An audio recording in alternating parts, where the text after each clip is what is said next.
Selamat datang di PUS, pesan untuk setiap hati dari Urincan Siahaan.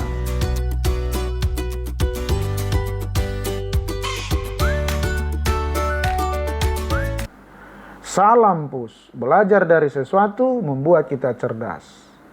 Hari ini kita akan menjawab pertanyaan-pertanyaan dari sahabat PUS seputar rokok menurut pandangan Kristen yang dapat dijadikan panduan. Apakah Alkitab secara eksplisit melarang rokok? Alkitab tidak secara eksplisit menyebut rokok karena rokok belum ada pada masa Alkitab ditulis. Namun, prinsip-prinsip yang diajarkan Alkitab seperti menjaga tubuh sebagai bait Allah dalam 1 Korintus 6 ayat 19-20 memberikan dasar bahwa kebiasaan yang merusak tubuh seperti merokok bertentangan dengan kehendak Tuhan. Mengapa tubuh dianggap sebagai bait Allah? Dalam 1 Korintus 6 ayat 19-20 disebutkan bahwa tubuh adalah bait Roh Kudus. Artinya tubuh orang percaya adalah tempat di mana Roh Allah tinggal. Karena itu orang Kristen dipanggil untuk menjaga tubuh mereka dengan baik dan tidak membiarkannya dirusak oleh kebiasaan buruk termasuk merokok. Apakah merokok dianggap dosa? Merokok bisa dianggap dosa jika itu dilakukan dengan sadar merusak tubuh, mencemari lingkungan, atau menjadi batu sandungan bagi orang lain. Roma 14 ayat 13, dosa adalah segala sesuatu yang melawan kehendak Allah dan yang memisahkan kita darinya. Jika merokok membuat seseorang melanggar prinsip-prinsip kasih dan tanggung jawab, maka itu dapat dianggap dosa. Bagaimana dampak merokok terhadap kehidupan rohani? Merokok dapat mengganggu kehidupan rohani jika menjadi kebiasaan yang mendominasi hidup seseorang atau menggantikan ketergantungan pada Tuhan.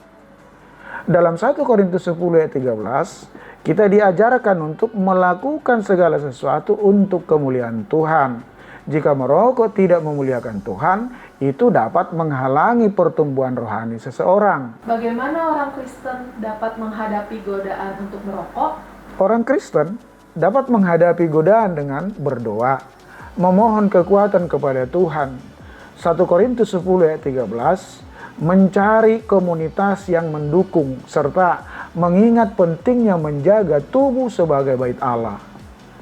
Dukungan dari gereja atau kelompok kecil juga dapat membantu seseorang untuk berhenti merokok. Dosa merokok apakah lebih besar dari dosa lain? Alkitab mengajarkan bahwa semua dosa sama di hadapan Tuhan. Roma 3 ayat 23. Tidak ada dosa yang lebih besar atau lebih kecil, namun setiap dosa memiliki konsekuensi yang berbeda.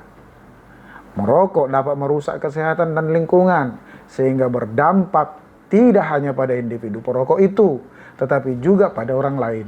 Jadi, bagaimana pandangan Kristen tentang kebebasan pribadi dan merokok? Orang Kristen memang memiliki kebebasan dalam Kristus. Galatia 5 ayat 13.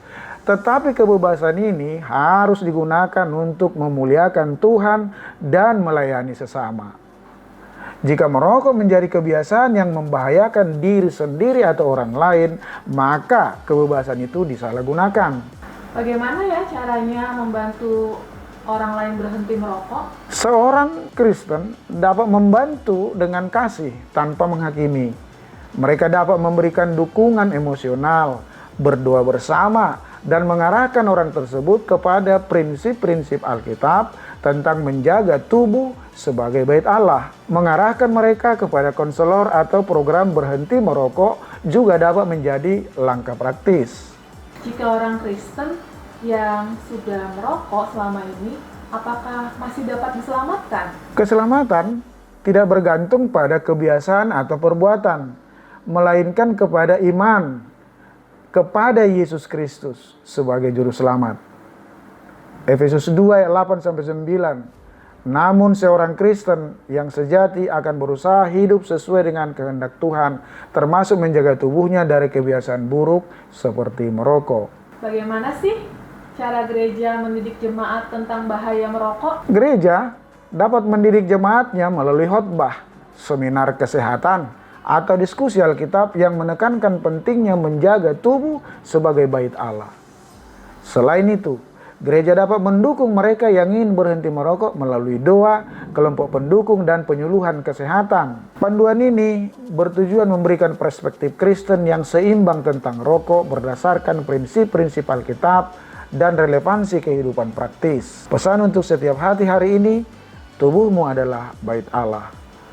Terima kasih sudah menyaksikan Push hari ini. Jangan lupa untuk like, subscribe, komen, dan share konten ini kepada semua hati lainnya. Dan juga dapat follow saya di Facebook, Urin Chan Siahaan. Sampai ketemu di episode Push berikutnya. Push, pesan untuk setiap hati.